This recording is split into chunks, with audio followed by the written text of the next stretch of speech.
ଅଙ୍ଗନବାଡ଼ି କର୍ମୀ ଏବଂ ସହାୟିକାମାନଙ୍କର ଦରମା ବୃଦ୍ଧି। ଏନେଇ ମୁଖ୍ୟମନ୍ତ୍ରୀ ମୋହନ ମାଝୀଙ୍କର ବଡ଼ ଘୋଷଣା। ଆପଣମାନେ ସମସ୍ତେ ଜାଣିଛନ୍ତି ଯେ ଦୀର୍ଘ ଦିନ ଧରି ଅଙ୍ଗନବାଡ଼ି କର୍ମୀ ଏବଂ ସହାୟିକାମାନେ ଭୁବନେଶ୍ୱର ଲୋୟର ପିଏମ୍ଜିରେ ଆନ୍ଦୋଳନ କରିଆସୁଥିଲେ।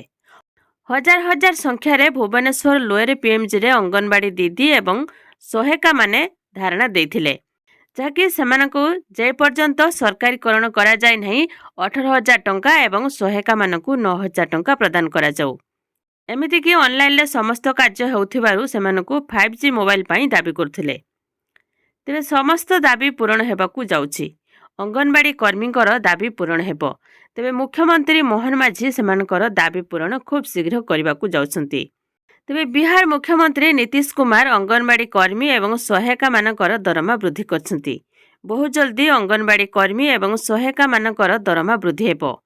ଉପମୁଖ୍ୟମନ୍ତ୍ରୀ ପ୍ରଭାତୀ ପରିଡ଼ାଙ୍କ ସୂଚନା ଅନୁସାରେ ଅଙ୍ଗନବାଡ଼ି କର୍ମୀ ଏବଂ ସହାୟିକାମାନଙ୍କର କଥା ସରକାର ବିଚାର କରୁଛନ୍ତି। ତେବେ ବହୁ ଜଲ୍ଦି ଅଙ୍ଗନବାଡ଼ି କର୍ମୀ ଏବଂ ସହାୟିକାମାନଙ୍କର ଦରମା ବୃଦ୍ଧି ହେବ। ତେବେ ଅଙ୍ଗନବାଡ଼ି କର୍ମୀମାନଙ୍କର କହିବା କଥା ଯେ ସରକାର କେବଳ ପ୍ରତିଶ୍ରୁତି ହିଁ ଦେଉଛନ୍ତି। ଏଥର ଦାବି ନ ଶୁଣିଲେ ଆନ୍ଦୋଳନକୁ ଆହୁରି ତୀବ୍ର କରାଯିବ ବୋଲି ଚେତାବନୀ ଦେଉଛନ୍ତି। ସରକାର କେବଳ ପ୍ରତିଶ୍ରୁତି ହିଁ ଦେଉଛନ୍ତି, କିନ୍ତୁ ସେମାନଙ୍କର ଦାବି ପୂରଣ କରୁନାହାନ୍ତି। କିନ୍ତୁ ଏଥର ସରକାର ସେମାନଙ୍କର ଦାବି ପୂରଣ ବହୁତ ଜଲ୍ଦି କରିବାକୁ ଯାଉଛନ୍ତି।